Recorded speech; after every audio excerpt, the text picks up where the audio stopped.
Alright, people. Decided to do a fast recap for UFN 19. Actually, it might not be that fast because I'm going to include footage. First fight, Tim Crador versus Nate Quarry. What a slobber knocker this was. This is a great fight. I love this fight. Right off the bat, you can see that Tim Crador has this great speed compared to Quarry's slow power.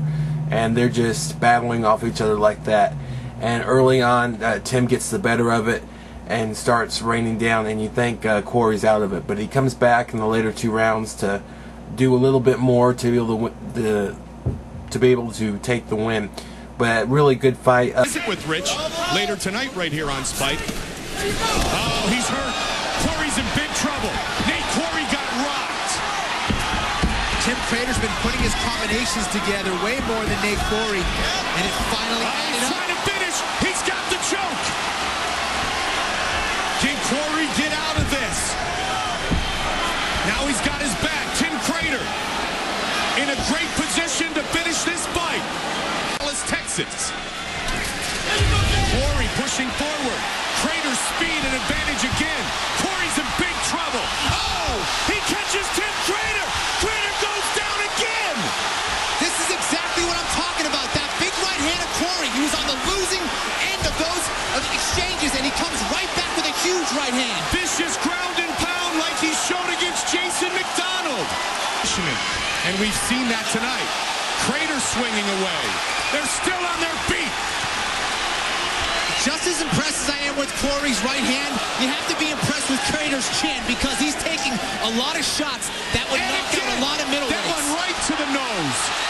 Crador finally covers up. That is ridiculous. He is standing up on his feet after about 10 hard right hands from Nate Quarry. And look at the mouse under the eye of Nate Quarry. Again. Yeah, exactly.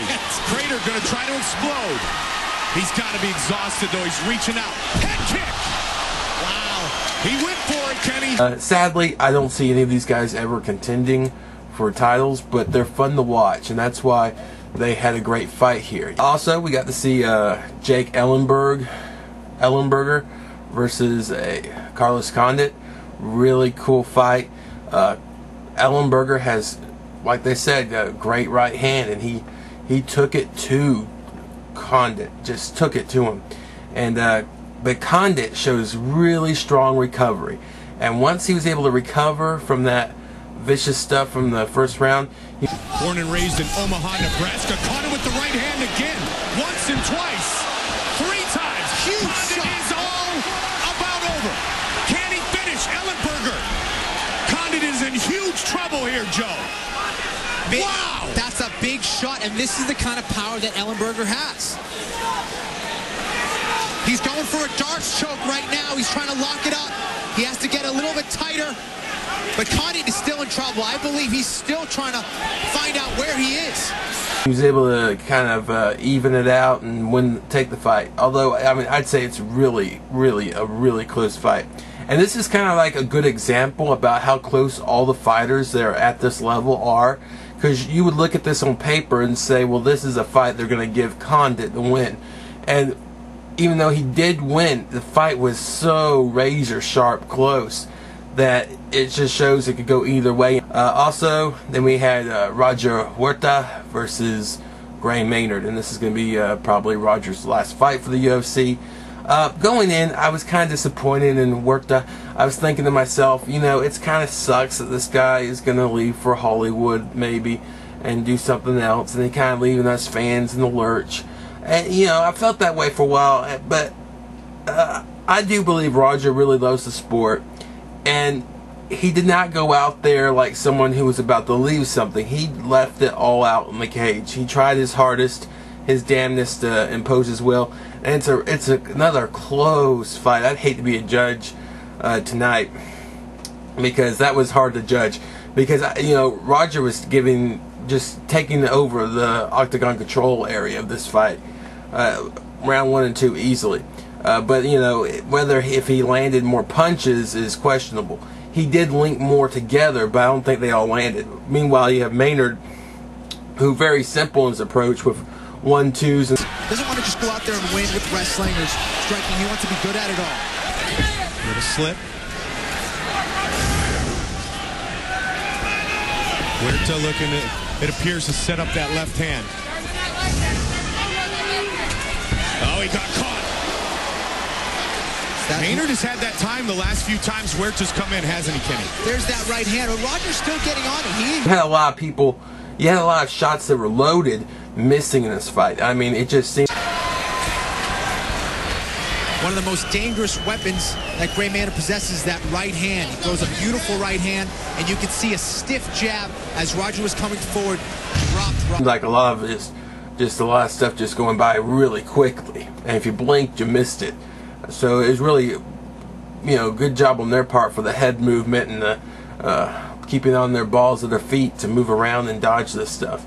Really good fight. And I like what Maynard did here with the slam. He didn't go for it for broke in the first 2 rounds. I mean, I think he tried it early on and it didn't work for him. So he said, you know, what I'm going to do is I'm going to bust it out in the 3rd round when no one expects it, after I've stood up with the guy for the first 2 rounds. And that's what he did. And guess what? He got the takedown. Round 2. Is he going to get it? Yep. Huge takedown. I give Huerta credit, you know. I mean, he's a tough guy, and he left it all out there. And if maybe he can find a career that's easier on his body and everything else, I can't really shame him for that. I will miss his scrappy ass fights, because I've enjoyed them, and they've been fun to watch. But yeah, best of luck to the guy. Raising half guard here, trying to get a Kimura. Roger Huerta's in trouble here. He's in a good position here. That's a serious shoulder lock right there. Can he finish it? Gray Maynard looking to tap out Roger Huerta. Huerta shaking his head no. Look at his arm. Look at his arm, Kenny. I don't know how Roger is not tapping on that. You can see his shoulder blade popping out of his back. This is the heart of Roger Huerta. Nonetheless, I think Maynard's on his way to probably a title shot soon, very soon. Alright, moving on. The last fight, you got Nate Diaz versus Melvin Guillard. And really, I mean, what it felt like to me, and this is just me talking, it felt like a snake playing with a mouse. That's what it felt like. And I'd say the snake is Nate Diaz. He's just playing with Guillard. He's, you know, standing up very sloppy, very bad movement, you know, like usual for Nate. And he just doesn't look like he's hard in it. And then you got the mouse over there and Melvin just jumping around, he getting some good shots in, but it seems like Nate knows Melvin's fate way before Melvin could do anything about it. And it's so weird that Melvin did this, but, you know, Nate hits a shot, and, you know, Melvin goes against the fence, pretends to be knocked out, and, you know, comes back stumbling, joking, of course, tries to hit a Superman punch, then goes for the takedown, gets the takedown, and is right into a guillotine by Diaz. Here it is again, Nate Diaz coming back. Guillard with a little rope-a-dope. Playing possum, but this is not good. This is a guillotine. And that's crazy. I have no idea what he was thinking. Of course, you know, I guess there was more showboating with the part about, you know, I'm not really knocked out, but I look knocked out, kind of. But he didn't look knocked out at all. I guess that was showboating. I don't know if that was a part of his strategy to maybe make him think that he hurt him, but it was so delayed. Of course he went hurt. I mean, just closing your eyes in the middle of a fight has to be one of the stupidest things to do. And then to charge in like that and go for the Superman punch and go for a takedown on Diaz. Who's making your game plans, man? The last thing you want to do is go on the ground with Diaz. What had happened is in that fight he had some successful escapes earlier on with Diaz, and I guess he built up his self-esteem in that regard and thought maybe, oh, well, I could do this all night. I could just go in, punch him a little bit, and stand right up. Well, that didn't happen. Diaz got one hell of a guillotine. That guy closed it up tight. I've never seen, it's just brutal. And hopefully that's the last we see of Melvin for a while. Hopefully. But yeah, good night of fights, all free, which is awesome. Gotta love the UFC for putting together this card. You know, you look at the paper and it was kind of underwhelming. Well, it wasn't underwhelming. It had some names there with Maynard and Huerta and Diaz. Not Gallard as much, but it had some names there. But it delivered way past than what it looked like on paper. So yeah, I definitely hope you watch this. And if you didn't, maybe you'll watch some of these clips and they will fulfill you. I'd say still, it's worth tracking down. Alright. Code it out. Ow.